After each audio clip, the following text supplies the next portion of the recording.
Assalamualaikum warahmatullahi wabarakatuh. Hari ini kita akan membicarakan satu topik iaitu Perjanjian Hudaibiyah. Bagaimana Perjanjian Hudaibiyah terjadi? Baiklah, kita tengok kronologi Perjanjian Hudaibiyah. Kronologi Perjanjian Hudaibiyah bermula daripada Rasulullah sallallahu alaihi wasallam bermimpi bahawa baginda memasuki Masjidil Haram, mengambil kunci Kaabah serta melaksanakan umrah bersama dengan para sahabat. Para sahabat berasa gembira dan menyambut baik mimpi Rasulullah sallallahu alaihi wasallam itu. Pada hari Isnin, awal bulan Zulkaidah tahun ke-6 Hijrah, Rasulullah sallallahu alaihi wasallam bertolak ke Mekah bersama dengan 1,400 orang sahabat dengan pedang yang bersaru.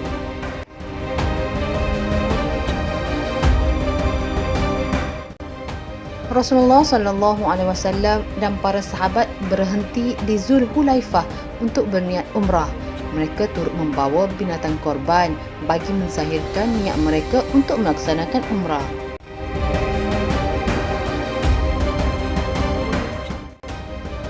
Ternyata kedatangan rombongan Rasulullah sallallahu alaihi wasallam diketahui oleh musyrikin Mekah.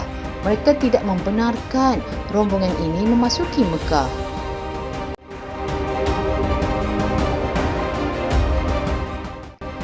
Khalid bin Al-Walid bersama dengan tentera berjumlah 200 orang cuba untuk menghalang Rasulullah sallallahu alaihi wasallam daripada memasuki Mekah di Qura'ul Ghamim. Namun Rasulullah sallallahu alaihi wasallam melalui jalan lain untuk mengelakkan pertembungan dengan tentera Khalid.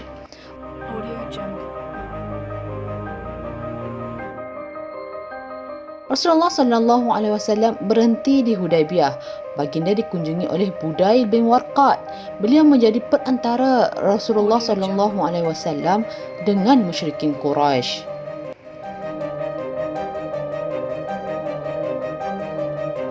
Musyrikin Quraisy mengutuskan Al-Hulais bin Al-Qamah diikuti Urwah bin Mas'ud menemui Rasulullah sallallahu alaihi wasallam bagi memastikan niat sebenar rombongan itu.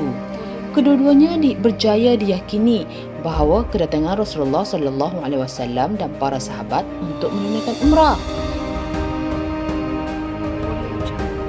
Rasulullah sallallahu alaihi wasallam kemudiannya mengutuskan Uthman bin Affan untuk menemui musyrikin Mekah dengan bertujuan menerangkan kedatangan mereka.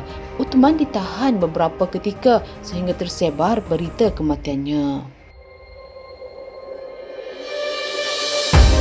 Rasulullah sallallahu alaihi wasallam dan para sahabat membuat bai'ah untuk setia bersama dengan Rasulullah sallallahu alaihi wasallam dan tidak meninggalkan baginda. Bai'ah ini dikenali sebagai Bai'atul Ridwan. Musyrikin Mekah mengetahui tentang bai'ah tersebut.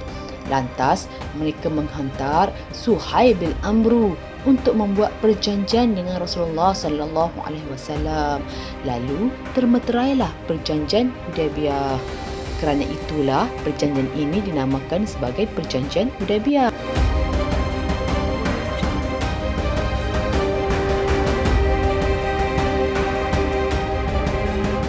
Mari kita simak isi kandungan perjanjian.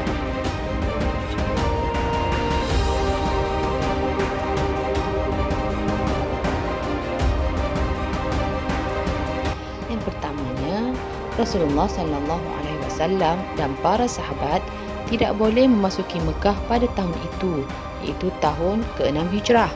Mereka dibenarkan masuk ke Mekah pada tahun hadapan, iaitu tahun ke-7 Hijrah, dan dibenarkan berada di Mekah selama 3 hari sahaja. Mereka tidak boleh membawa senjata kecuali pedang bersarung. Orang Quraisy tidak boleh mengganggu mereka. Seterusnya, tiada peperangan antara kedua-dua belah pihak selama 10 tahun, yakni berlakunya gencatan senjata selama 10 tahun.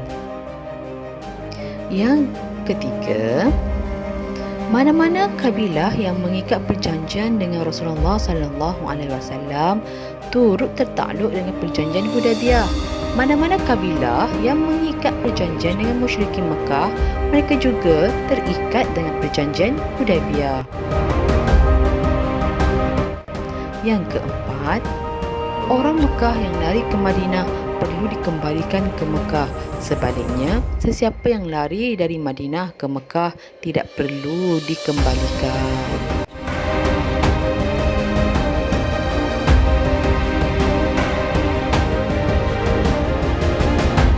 Sebenarnya, perjanjian Hudaybiyah ini mendatangkan hikmah kepada Islam.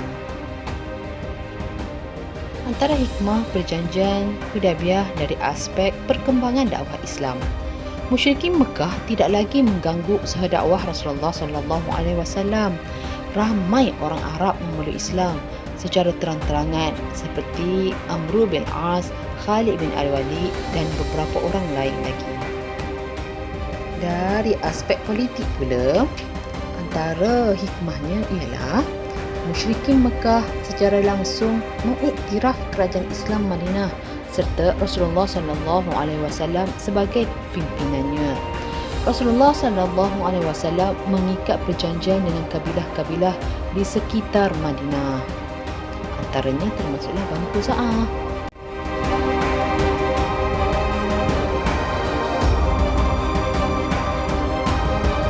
Dari aspek ketenteraan Islam pula, kekuatan ketenteraan Islam bertambah daripada 3,000 orang kepada 10,000 orang dalam tempoh 2 tahun. Ini mewujudkan suasana aman antara kerajaan Islam di Madinah dan musyrikin di Mekah.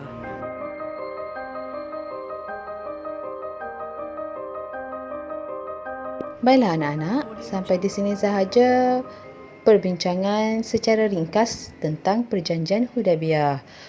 Untuk perbahasan yang lebih lanjut, anak-anak bolehlah semak dalam bahan-bahan rujukan yang lain.